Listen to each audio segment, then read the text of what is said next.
Hello students, welcome back to Vayushri channel. आज की ये वीडियो बहुत बहुत इंपॉर्टेंट होने वाली है क्योंकि इसमें हम रैपिड फायर राउंड करने वाले हैं, वो भी प्रीवियस ईयर क्वेश्चंस का, और जिसमें कि हम ह्यूमन रिप्रोडक्शन टॉपिक को अच्छे से समझेंगे। उसके जितने क्वेश्चंस हैं वो आपको इस वीडियो की एंड तक बहुत अच्छे से याद हो जाएंगे, कॉन्सेप्ट्स लर्न हो जाएंगे।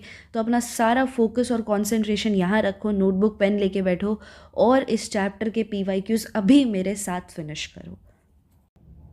चलो रेडी। अब हम आते हैं हमारे पहले क्वेश्चन पे। यहाँ पे देखो क्या पूछा हुआ है, the shared terminal duct of the reproductive and urinary system. और किस में पूछ रहे हैं? ह्यूमन मेल के अंदर वो क्या होती है? Is it urethra, is it ureter, vas deferens या वासा एफरेंशिया? देखो यहाँ पर मेल्स में आप इस डक्ट को क्या बोलते हो? You call it urinogenital duct as well. ये क्या हो रहा है, जैसे आपका this is the urinary bladder, ठीक है, और यहाँ से फिर आपकी ये यूरेथ्रा आ रही है and it terminates then into penis, है ना, मतलब फिर ये उसमें कंटिन्यू रहती है आपके। तो this is the urinary bladder. यहीं से घूम के इसके ऊपर अगर आप आओगे तो आपके वासा डिफरेंशिया आती है और ये फिर ओपन होती है, यहाँ से आपका सेमिनल वेसिकल्स हैं और फिर ये आपकी ओपन होगी यहाँ पर, है ना। तो ये बन जाती है आपकी यहाँ पे इजैक्यूलेटरी डक्ट। अब यहाँ पे देखो क्या हो रहा है, यहाँ पे आपका रिप्रोडक्टिव आ रहा है सोर्सेस आपके, और यूरिनरी सिस्टम से जो मटेरियल है वो भी आ रहा है। तो it is a shared duct. So this shared duct is called urethra, right. Ureter नहीं है, यूरेटर तो तुम्हारा एक्सक्रीटरी सिस्टम में है जो कि किडनी से निकल रहे हैं, ठीक है। वासा डिफरेंस ये आपकी ये ट्यूब डक्ट्स हैं जो यहाँ पे आपका इसको लेकर आ रही हैं फ्रॉम टेस्टिस स्पर्म्स को, ठीक है। और वासा एफरेंशिया इससे पहले है आपकी, जो कि फिर एपिडिडमिस में ओपन होती है। तो यहाँ पे करेक्ट आंसर आपका क्या बनेगा? यूरेथ्रा, ठीक है। It is a common duct and also known as urinogenital duct.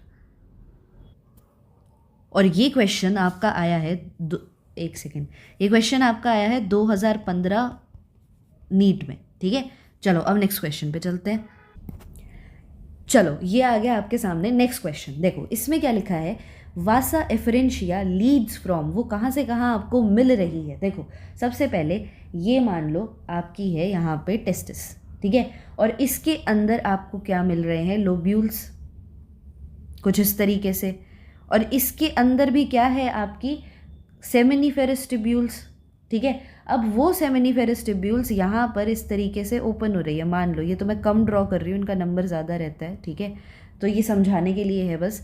ये रेटिटेस्टिस अब इस एरिया में ओपन होती है जिसको आप कहते हो रेटिटेस्टिस, ये याद रखना है, ठीक है। और रेटिटेस्टिस से फिर आपकी ये डक्ट्स निकलेंगी, इसको आप बोल रहे हो वासा एफरेंशिया।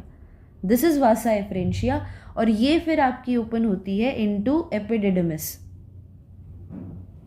राइट।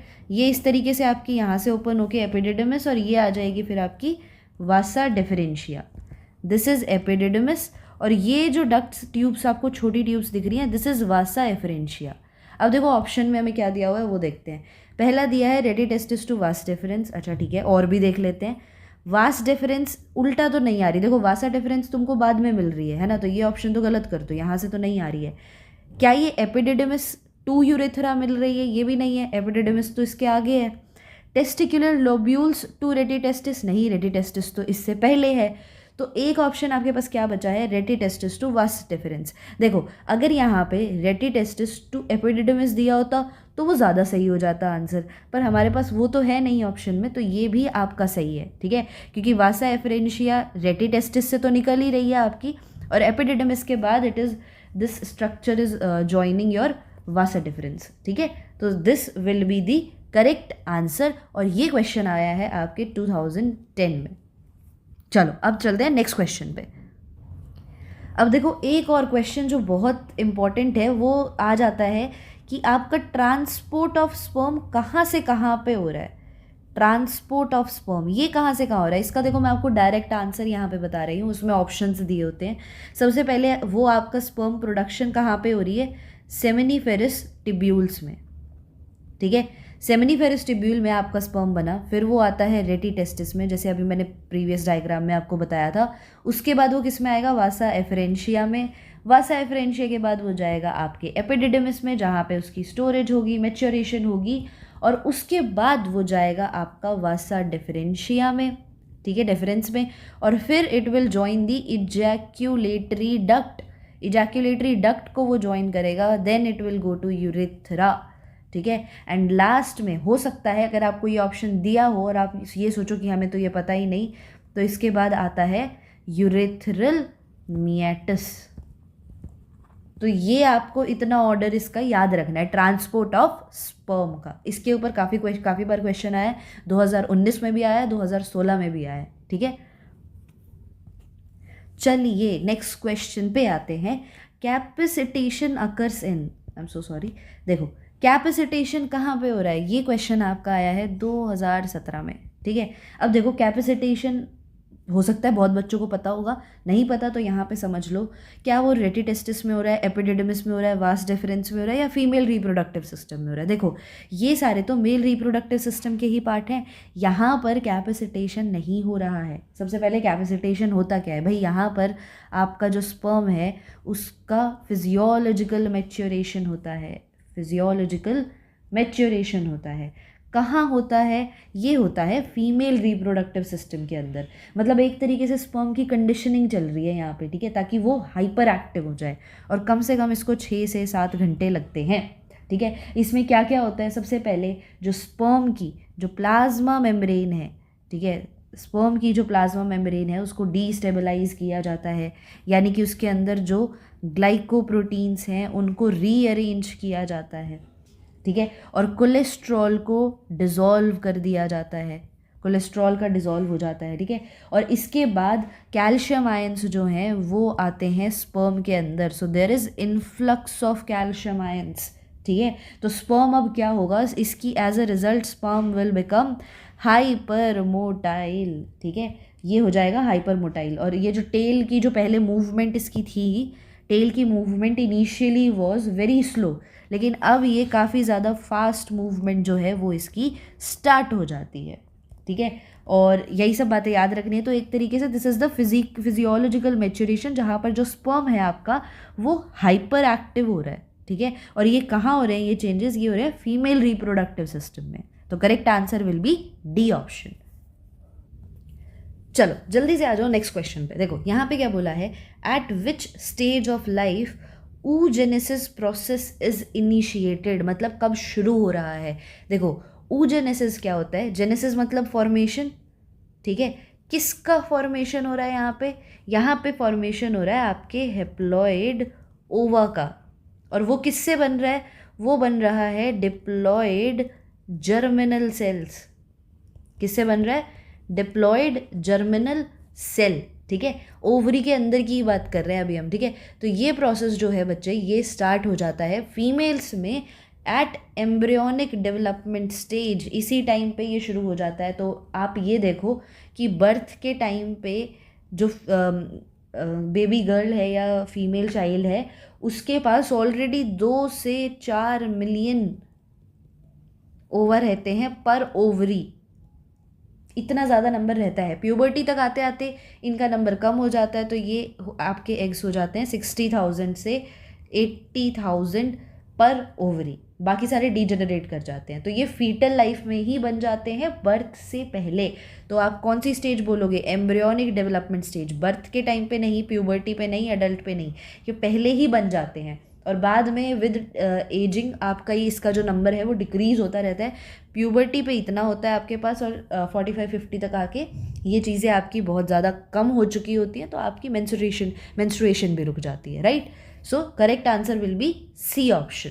चलो moving on to next question.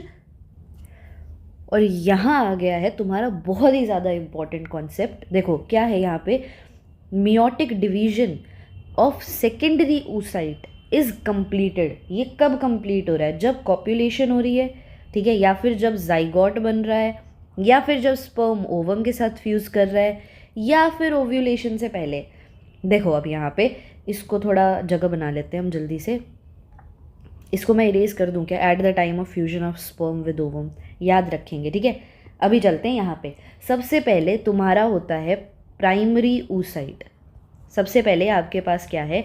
Primary oocyte, ठीक है। यहाँ पे अब क्या होगा, ये सेकेंडरी फॉलिकल है फिलहाल, ये अब आगे डेवलप होगा टर्शरी फॉलिकल में, ठीक है। और ये क्या करेगा? मियोसिस 1 को कंप्लीट कर लेगा। कब? जब ये आपका प्यूबर्टी के बाद की बात हम कर रहे हैं, ठीक है। ये मियोसिस 1 को कंप्लीट कर लेगा और यहाँ बन जाएगी भाई आपकी पहली पोलर बॉडी, और यहाँ पे आपका बन जाएगा सेकेंडरी oocyte, ठीक है। अब ये सेकेंडरी oocyte वापस से अरेस्ट हो जाता है, ठीक है। और ये अरेस्ट रहता है तब तक जब तक आपका स्पर्म नहीं आ जाता। तो यहाँ पे इस सेकेंडरी oocyte से अगर ये जो रिलीज़ होता है सेकेंडरी oocyte का, कहाँ से रिलीज़ हो रहा है एक बात बताओ? ग्राफियन फॉलिकल याद है आपको, ठीक है। यहाँ पे डबल एफ आएगा। ग्राफियन फॉलिकल जो है वहाँ से आपका सेकेंडरी oocyte रिलीज़ होता है, जिसको आप क्या बोलते हो? ओव्यूलेशन बोलते हो, ठीक है। अब ये सेकेंडरी oocyte वापस से अरेस्ट हो जाता है किस, कहाँ पे? मेटाफेज 2 पे। ये अरेस्ट हो जाता है मेटाफेज 2 पे। अब मान लो ओव्यूलेशन हो गई है, अगर तो ये अनफर्टिलाइज्ड रहा, ठीक है, इसकी फर्टिलाइजेशन नहीं हुई, तो ये सेकेंडरी oocyte आपका क्या कर जाएगा? ये डीजनरेट हो जाएगा।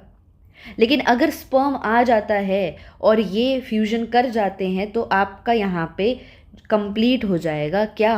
ये मियोसिस 1 तो यहीं हो गया था, यहाँ पे कंप्लीट हो जाएगा आपका मियोसिस 2, और इसकी वजह से वापस से एक अनइक्वल सेल मिलेंगे आपको।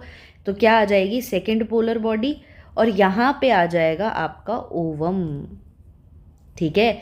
तो इसका यही मतलब है कि जो मियोटिक डिवीजन सेकेंडरी oocyte का होता है, देखो सेकेंडरी oocyte ये रहा, इसका मियोटिक डिवीजन कब पूरा हो रहा है? जब स्पर्म इसके साथ आके फ्यूज कर रहा है, ठीक है। At the time of fusion of sperm with ओवा या ओवम, समझ गए बात? तो सी ऑप्शन इसका सही है, ठीक है। चलो अभी हमने oogenesis की बात कर ली, अब आ जाते हैं हम स्पर्मेटोजेनेसिस पे, ठीक है।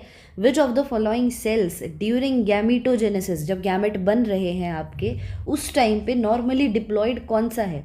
Spermatogonia, second polar body, primary polar body, या फिर स्पर्मेटेड? देखो सबसे पहले व्हाट हैपन्स, मान लो यहाँ पर आपकी सबसे पहले जर्मिनल सेल्स हैं या जर्म सेल्स हैं आपके, ठीक है।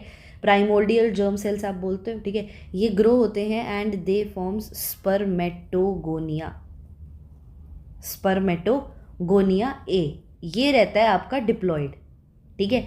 अब ये फिर क्या करेगा? ये आपका चेंज होगा, डेवलप होगा into spermatogonia B. This is also diploid in nature. अब क्या होगा? यहाँ पे माइटोसिस शुरू हो जाएगा, ठीक है। ये वाला सेल या तो डिवाइड करके आगे स्पर्मेटोगोनिया बी बना देता है, या फिर अपने ही जैसे सेल्स बना लेता है, ताकि आपके ये जो प्राइमोर्डियल जर्म सेल्स हैं ये ख़त्म ना हो, ठीक है। ये आपको चाहिए ना, तभी तो स्पर्मेटोजेनेसिस होती रहेगी। तो एक तो इनको खुद ही रिन्यू कर लेता है और एक आपका बी बना देता है। अब ये बी क्या करता है? ये माइटोसिस करता है, ये करेगा डिवीजन, ये बनाएगा सेल पे सेल, ठीक है। इसने बना दिए यहाँ पे सेल्स। तो कम से कम आपके 7 माइटोटिक डिवीजन्स होते हैं, ठीक है। अभी भी माइटोसिस चल रहा है, तो ये भी अभी कितना है? डिप्लॉयड ही है। अब ये न्यूट्रिशन लेगा and it will grow into primary spermatocyte, primary spermatocyte. अब देखो यहाँ पे ये भी अभी डिप्लॉयड ही है, मियोसिस नहीं हुआ है। अब इसके बाद आपका मैच्योरेशन फेज जब आता है तो यहाँ पे आएगी मियोसिस 1। मियोसिस 1 में ये डिवाइड हो जाएगा 2 सेल्स में, ठीक है। ये बन गया आपका हेप्लॉइड, ये भी बन गया हेप्लॉइड, और ये है क्या? ये तो प्राइमरी स्पर्मेटोसाइट था, ये क्या हो जाएंगे? Secondary spermatocyte. क्या हो गया? Secondary spermatocyte. अब इस सेकेंडरी स्पर्मेटोसाइट में होंगे मियोसिस 2, और यहाँ से फिर से 2 सेल बनेंगे, इसमें भी 2 सेल्स बनेंगे, ठीक है। ये क्या है आपके? ये है स्पर्मेटिड्स। क्या है?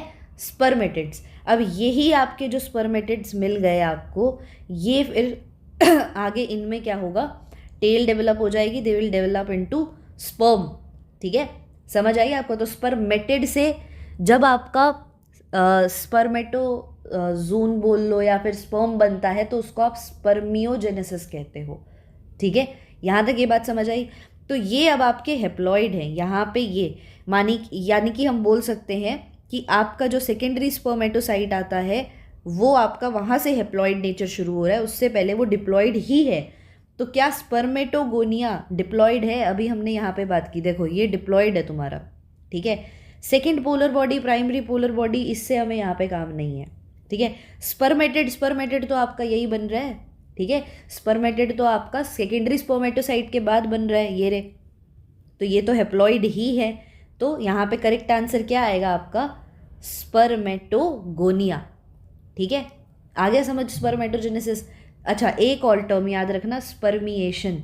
इसके ऊपर काफ़ी बार क्वेश्चन आ जाता है कि स्पर्मिएशन क्या होता है। स्पर्मिएशन कुछ नहीं है, जब आपका स्पर्म का जो हेड है वो सर्टोली सेल से जब डिटैच होता है, ठीक है, और फिर वो ल्यूमिनल स्पेस में आ जाता है, तो एक तरीके से आप क्या बोल सकते हो कि जो स्पर्म है वो रिलीज हो गए सेमिनिफेरस ट्यूब्यूल से, उसको आप बोलते हो स्पर्मिएशन। ये प्लीज़ याद रखना, ठीक है। चलो अब चलते हैं आगे जल्दी से। चलो अब आ जाओ अगले क्वेश्चन पे। देखो, which of the following hormone levels can cause release of ovum, यानी कि ओव्यूलेशन कहाँ से हो रहा है? ग्राफियन फॉलिकल से। Is it high concentration of progesterone, is it because of low concentration of LH, या फिर लो कॉन्सेंट्रेशन ऑफ FSH, या फिर हाई कॉन्सेंट्रेशन ऑफ इस्ट्रोजन। देखो आपको पता है ओव्यूलेशन का मतलब है जब आपका ओवम रिलीज हो रहा है, ठीक है। अगर हम प्रिसाइजली बोले तो क्या हो रहा है? सेकेंडरी आपकी oocyte जो है वो रिलीज हो रही है ना। सेकेंडरी oocyte जब आपका रिलीज हो रहा है, कहाँ से हो रहा है? From Graafian follicle. और ये कब होता है? 14th day of menstrual cycle due to surge in LH hormone, luteinising hormone की वजह से, ठीक है। पर यहाँ पे डायरेक्ट तो आपका ये दिया ही नहीं हुआ, ठीक है। यहाँ पे देखो क्या दिया हुआ है, जब आपके LH स्टेज से पहले चले जाओ, आपकी फॉलिकुलर डेवलपमेंट स्टेज चल रही है, वहाँ पे फॉलिकल्स डेवलप हो रहे हैं, ठीक है। तो उस टाइम पे आपका फिर क्या होता है, जो फॉलिकल्स हैं वो मिलके क्या रिलीज़ करते हैं? इस्ट्रोजन, ठीक है। और जैसे जैसे आपका इस्ट्रोजन का लेवल बढ़ता है तो वो आपका LH हार्मोन और ज़्यादा इंक्रीज़ करवाता है। फिर LH हार्मोन की वजह से फिर आपकी क्या हो जाती है? ओव्यूलेशन, ठीक है। तो यहाँ पे क्या हमें कहीं पे ऑप्शन दिया हुआ है कि इस्ट्रोजन की हाई कॉन्सेंट्रेशन होगी? देखो ये रहा D option, high concentration of estrogen hormone. Estrogen जितना ज़्यादा होता है वो LH को और ज़्यादा रिलीज़ कराता है, ठीक है। तो ये बात याद रखना कि इस्ट्रोजन और LH का इस तरीके से रिलेशन चलता है। तो यहाँ पर जब इस इस्ट्रोजन आपका फॉलिकल्स से ज़्यादा रिलीज़ हो रहा है तो आपका LH हार्मोन ज़्यादा सिक्रीट हो रहा है, जिसकी वजह से आपका ओव्यूलेशन हो जाता है। So the correct answer is high concentration of estrogen. So students, यहाँ पर I am ending this video with these questions, और बहुत ही जल्दी विद इन अ डे और two I will post second part of this video, जहाँ पर हम फिर आपका मेंस्ट्रुअल साइकिल के क्वेश्चंस और आगे फर्टिलाइजेशन, इम्प्लांटेशन, प्रेगनेंसी और फिर एम्ब्रियोनिक डेवलपमेंट के क्वेश्चंस को कंप्लीट कर देंगे। तब तक के लिए अगर अच्छे से पढ़ो और अगर कोई डाउट आता है तो कमेंट सेक्शन में मेंशन करो, I will definitely help you out. All the very best, keep learning.